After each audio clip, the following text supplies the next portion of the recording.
রাষ্ট্রপতি নির্বাচনটা কিভাবে হবে, আগের পদ্ধতির পরিবর্তন হবে কিনা। এখানে দুটো জিনিস, যে আগের পদ্ধতির পরিবর্তন হওয়ার পক্ষে বেশিরভাগ লোকেরই মত, কিন্তু যখনই পদ্ধতি নিয়ে আলোচনা হচ্ছে তখন দেখা যাচ্ছে পদ্ধতি নিয়ে সবাই একমত হতে পারছে না। বেশিরভাগ একটা জিনিস আপনারা ধরে নেন যে আমরা একদম সর্বান্তকরণে সবাই একমত হয়েছি যে এই পদ্ধতির পরিবর্তন দরকার, রাষ্ট্রপতি এবং প্রধানমন্ত্রীর ক্ষমতার ভারসাম্য আনতে হবে। কিন্তু নির্বাচন পদ্ধতিতে গিয়ে আমরা দেখলাম দুটো আলোচনা এসেছে, যদিও একদম শেষ পর্যায়ে এসে একটা ইমপ্রুভমেন্ট আছে। সেটা হচ্ছে উভয় পক্ষ, আমাদের নিম্ন কক্ষ এবং যদি উচ্চ কক্ষ হয় তাহলে এই দুটো মিলে হয় 400 ভোট, 400 জন সংসদ সদস্য। আর যদি 100 নারী সরাসরি নির্বাচিত হন তাহলে হয় 500। তো এখানে একটা কথাই আমরা সবাই একমত হয়েছি যে এই 500 জনের সরাসরি ভোটে, যেহেতু আর্টিকেল 70-তে আমরা একটা সংস্কার এনেছি। আর্টিকেল 70-তে বলা হচ্ছে সংসদ সদস্যগণ স্বাধীনভাবে মত দিতে পারবেন। সুতরাং সেক্ষেত্রে গোপন ব্যালটের মাধ্যমে এই 500 জনের ভোটের ভিত্তিতে রাষ্ট্রপতি নির্বাচিত হবে। এটার ব্যাপারে কারো কোনো দ্বিমত নাই, কিন্তু যোগ করা যেটা, সেখানে হলো আরেকটা ইলেকট্রাল কলেজ যোগ করা যায় কিনা।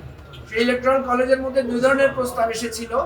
একটা হচ্ছে একদম ইউনিয়ন পরিষদের মেম্বার পর্যন্ত, অর্থাৎ সকল প্রতিনিধিদেরকে ইলেকট্রাল কলেজে একটা করে ভোটের অংশ নেয়। এটা অনেক বড় হয় সাইজটা। আবার আমরা কিছু সংশোধনী প্রস্তাব দিয়েছি যে এত বিশদভাবে না গিয়ে সেটা জেলা পরিষদ এবং সিটি কর্পোরেশনের প্রতিনিধিদেরকে সেখানে অন্তর্ভুক্ত করা যায় কিনা। এতে হয় প্রায় 572 না 576 জন হয়, 576টা ভোটের মধ্যে হয়। এই জায়গাটা এসে এখন থেকেছে যেটা কি 576 নাকি 500 নাকি 70,000, অর্থাৎ একদম ইউনিয়ন পরিষদ পর্যায়ে। আশা করছি আমরা এটার একটা সমাধানে আমরা পৌঁছাতে পারবো।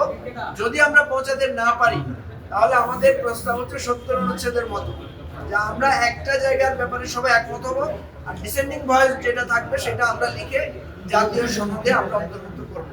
অর্থাৎ আশা করা যাচ্ছে রাষ্ট্রপতি নির্বাচন পদ্ধতিতে আমরা কিছুটা কাছাকাছি যেতে পারবো। তবে রাষ্ট্রপতির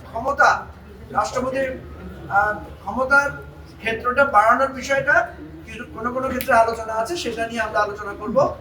আমরা এবি পার্টির পক্ষ থেকে যেটা বলেছি যে আমরা শুধু রাষ্ট্রপতির ক্ষমতাটা দেখলে হবে না, রাষ্ট্রপতির যে সম্মানটা মর্যাদাটা আছে সেটা কোনো অংশে কম না।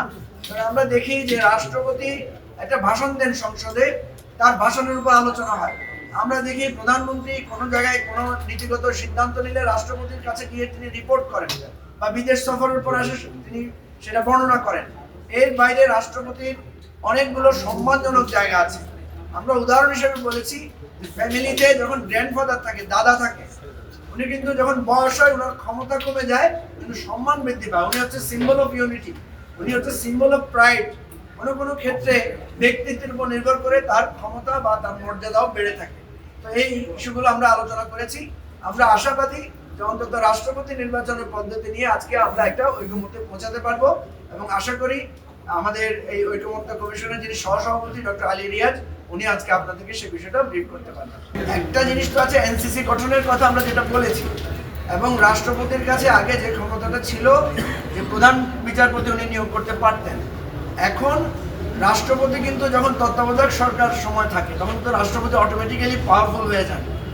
আর যে জায়গাগুলোতে আমাদের এটা 36 না কততে রাষ্ট্রপতির ক্ষমতা 48(3) অনুচ্ছেদে যেটা বলা হয়েছে রাষ্ট্রপতি প্রধানমন্ত্রীর উপদেশ অনুসারে কাজ করবেন।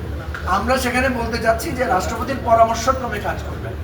এইভাবে রাষ্ট্রপতিকে, এরপরে ধরেন আমাদের সশস্ত্র বাহিনীর ব্যাপারটা আছে, এই জিনিসগুলো এখনো আমরা আলোচনা তুলি নাই, সেই জন্য আপনাদেরকে আগাম বলতে চাই না।